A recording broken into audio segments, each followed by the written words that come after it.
អង្គុយលេងសក់ស្រាប់តែមិត្តភ័ក្តិប្រាប់ថាគេចង់ញ៉ាំការ៉េមអញ្ចឹងគេសុំពឹងឲ្យខ្ញុំនឹង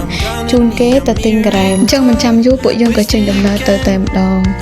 ហើយម៉ោងដែលយើងចេញទៅទិញនឹងគឺខ្ទង់ម៉ោង5 ឬ 5 ជាងអ្នកនរគ្នាប៉ុន្តែនៅខ្ទង់ម៉ោងហ្នឹងគឺមេឃនៅភ្លឺនៅឡើយទេអ្នកនរគ្នាហើយប៉ុន្តែរៀងងងឹតតិចដែរប៉ុន្តែមិនធ្វើទេអ្នកនរគ្នាឲ្យតែចង់ញ៉ាំទោះម៉ោងស្មើណាក៏ទៅទិញបានហើយនៅតាមដងផ្លូវវិញគឺទេសភាពស្អាតមែនទែនអ្នកនរគ្នាជាពិសេសគឺពេលល្ងាចនេះតែម្ដងហើយពិសេសគឺនៅតាមដងផ្លូវគឺរំលែកទៅដោយភ្លើងរាត្រីអ្នកនរគ្នាភ្លើងពណ៌ដែលគេបំភ្លឺនៅតាមហាងនីមួយៗពេលល្ងាចអញ្ចឹងមើលត្រង់ណាក៏ឃើញស្អាតដែរអ្នកនរគ្នាជិះបដើនិយាយគ្នាបដើមិនយូរប្រហែលពួកខ្ញុំក៏បានជិះមកដល់ទីតាំងហាងលក់ការ៉េមហើយអ្នកនរគ្នាមកដល់ទីតាំងហាងយើងក៏ចតម៉ូតូនៅមុខហាងហើយក៏ដើរសម្ដៅចូលទៅក្នុងហាង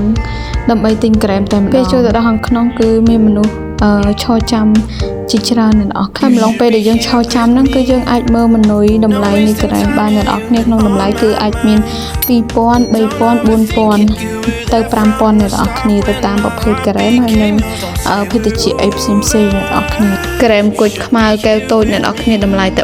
3500ទេឥឡូវខ្ញុំទិញបានហើយឥឡូវក៏ពួកយើងចាប់ផ្ដើមញ៉ាំហើយអ្នកនរគ្នារៀបបានញ៉ាំហ្នឹងគឺត្រូវថតរូបសិនអ្នកនរគ្នាមើលតែរូបភាពនេះក៏ដឹងដែរបើនិយាយពីខ្ញុំពេលបានញ៉ាំវិញគឺមុខរីកដូចក្រឹបជីតែម្ដងអ្នកនរគ្នាបើនិយាយពីរសជាតិវិញគឺឆ្ងាញ់ the best ម្ដងវីដេអូខ្ញុំមានតែប៉ុណ្ណេះអ្នកនរគ្នាអរគុណ